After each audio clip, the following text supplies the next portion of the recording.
मैंने और नहीं लगा उसे जाते लगा है।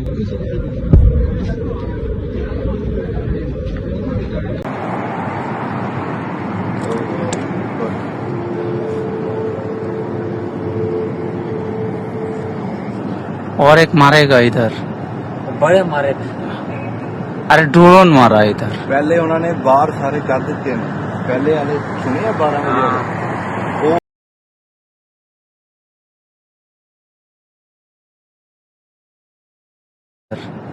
बड़े मारे। अरे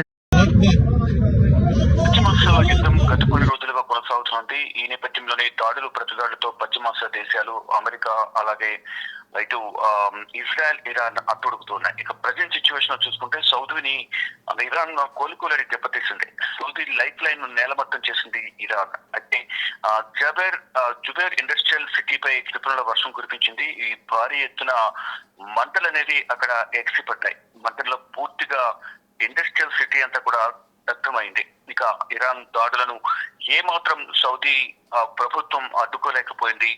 ఈ దాడి వీడియోను ఇరాన్ రిలీజ్ చేసిన నేపథ్యంలో దానికి సంబంధించిన వీడియో సోషల్ మీడియాలో వైరల్ అవుతోంది. ఇక జుబైల్ సిటీ ప్రపంచంలోని అతిపెద్ద మెట్రో కెమికల్ రంగానికి సంబంధించిన సిటీ. ఇక ఇండస్ట్రియల్ హబ్ లలో ఇది ఒక కీలక సిటీగా కూడా పరిగణిస్తూ ఉంటారు. దీనివల్లే సౌదీ జీడిపిలో 7% అనేది కూడా ఇన్కమ్ ఇక్కడ జనరేట్ అవుతుంది. ఇంతకు ముందు సౌదీలోని రాస్ తనూరా రిఫైనరీ, అలాగే రియాద్, ప్రిన్స్ సుల్తాన్ ఎయిర్ బేస్ లపై మిసైల్ అటాక్ అనేది ఇరాన్ చేసింది. అయితే ప్రధానంగా సౌదీ అలాగే పశ్చిమాసియా దేశాలపై దాడి చేయడానికి ప్రధాన కారణం ఇటు అమెరికాకు సంబంధించిన ఆర్థిక మూలాలు అమెరికాకు సహకరిస్తున్నాయనే కారణంతోనే ఇరాన్ దాడులు చేస్తుంది. దానిలో భాగంగా మొదటి నుంచి కూడా చెప్తోంది, అమెరికాకు ఎవరైతే సహకరిస్తారో వారు కూడా దేశాలను కూడా శత్రు దేశాలుగా మేము పరిగణించాల్సి వస్తుంది. అంటే డైరెక్ట్ గా వారు మాతో యుద్ధం చేయకపోయినప్పటికీ కూడా అమెరికా యుద్ధం చేసేందుకు సహకరిస్తున్నారు కాబట్టి ఈ పశ్చిమాసియా అలాగే గల్ఫ్ కంట్రీస్ ఏవైతున్నాయో గల్ఫ్ కోఆపరేషన్ కౌన్సిల్ లో ఉన్న దేశాలు, మరి పశ్చిమాసియా దేశాలు, ఇవన్నీ కూడా మేము శత్రు దేశాలుగానే భావిస్తామంటూ కూడా మొదటి నుంచి ఇరాన్ చెబుతోంది. అంటే ఫిబ్రవరి 28వ తేదీ నుంచి ఈ యుద్ధం అనేది ప్రారంభమైంది. అప్పటి నుంచి కూడా ఇప్పటి వరకు కొనసాగుతున్నది. ఈ యుద్ధం వల్ల ఇరాన్ చాలా వరకు ఆస్తి నష్టాన్ని చవిచూసింది. అనేక మంది ప్రాణాలు కోల్పోయారు. కీలక వ్యక్తులను ఇరాన్ కోల్పోయింది. అయితే కీలక వ్యక్తులందరూ కూడా ప్రాణాలు కోల్పోయిన నేపథ్యంలో ఇక ఇరాన్ యుద్ధాన్ని విరమిస్తుంది, కాలబేరానికి వస్తుంది అనేది అమెరికా అధ్యక్షుడు డొనాల్డ్ ట్రంప్ భావించారు. కానీ ఎక్కడ కూడా కీలక నేతలు చనిపోయినప్పటికీ కూడా ఇంకా మరింత వేగంగా వారు దాడులు చేస్తూ ఉన్నారు. ఈ నేపథ్యంలోనే ఇటు ఇజ్రాయెల్, అమెరికాకు కూడా ప్రతిగా దాడులు చేస్తున్నాయి. ఇక అమెరికా ఇటు కువైట్, సౌదీ, జోర్దాన్, ఈ పశ్చిమాసియా దేశాలు ఏవైతే ఉన్నాయో అక్కడి నుంచి వైమానిక స్థావరాలను, ఎయిర్ బేస్లను వినియోగించుకుని దాడులు చేస్తున్న నేపథ్యంలోనే ఆయా దేశాల్లో ఉన్న ఎయిర్పోర్ట్లు కానీ, ఎయిర్ బేస్లు, మరోవైపు అమెరికాకు సంబంధించిన రాయబార కార్యాలయాలపై ఇరాన్ దాడులు చేస్తూ ఇటు ఆర్థికంగా అమెరికాకు నష్టాన్ని మిగల్చాలి అనేది ప్రధానంగా భావిస్తోంది ఇరాన్. దానిలో భాగంగానే అమెరికాకు సంబంధించిన ఆర్థిక మూలాలపై ఈ పశ్చిమాసియా దేశాల మీద దాడులు చేస్తున్న పరిస్థితి కనిపిస్తోంది. మరోవైపు ఈ పశ్చిమాసియా దేశాల మీద దాడి చేస్తున్నాయి, మరోవైపు ఇటు ఇజ్రాయెల్ పై కూడా దాడి చేస్తున్న పరిస్థితులు ప్రజెంట్ కనిపిస్తూ ఉన్నాయి.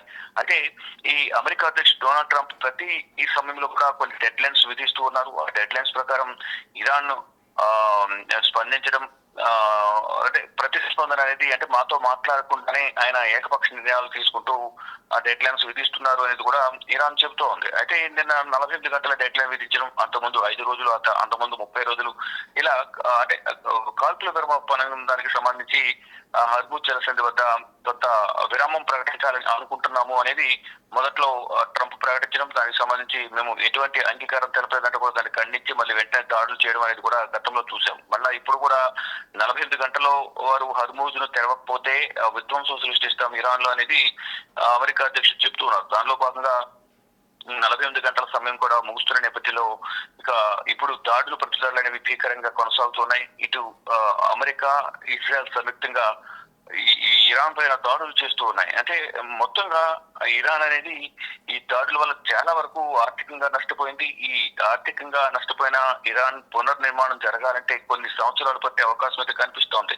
ఒకవైపు కీలక వ్యక్తులతో పాటు సాధారణ ప్రజలు కూడా ప్రాణాలు కోల్పోయారు ఇరాన్ లో. ఈ నేపథ్యంలోనే అంటే ఈ ఫిబ్రవరి 28న యుద్ధం ప్రారంభమైనప్పటి నుంచి కూడా మొదటగా దేశ సుప్రీమో లీడర్ను కోల్పోవడం, తర్వాత వారి కుటుంబ సభ్యులు, ఆ తర్వాత కీలక వ్యక్తులు, ఈ ప్రభుత్వంలోని కీలక వ్యక్తులు ఎవరెత్తున్నారో రక్షణ రంగ శాఖకు సంబంధించి కానీ, ఇక ప్రభుత్వంలోని కీలక అధికారులు కానీ, కీలక నేతలందరూ కూడా చనిపోయారు. ఆ తర్వాత ఒక్కొక్కరిగా కీలక వ్యక్తులందరినీ కూడా అమెరికా మట్టుపెడుతూ వస్తుంది.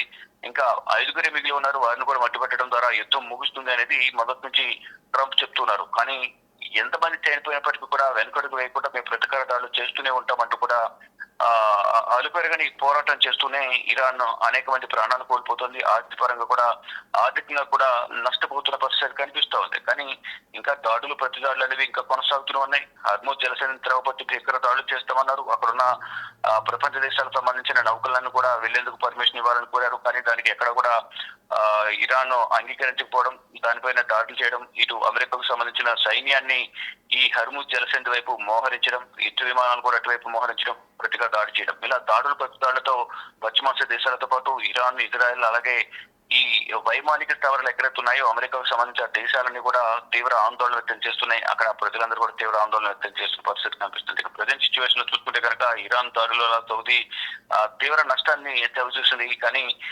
ఒకంత ఇంటర్నల్ గా కూడా కొంత చర్చ అయితే కొనసాగుతుంది సౌదీలో. అంటే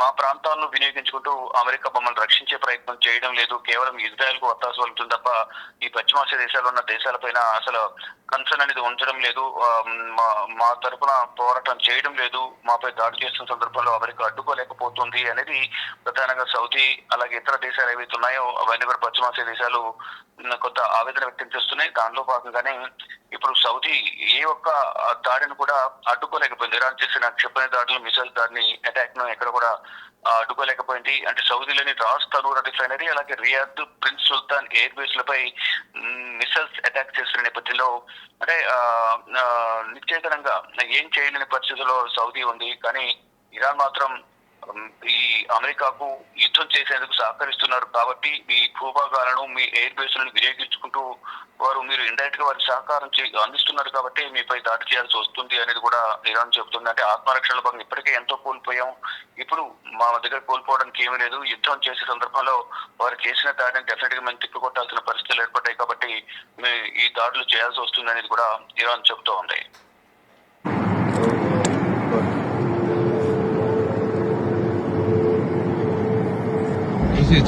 और एक मारेगा इधर, बड़े मारे पहले उन्होंने बाहर सारे कर दिते हैं। पहले आने सुने 12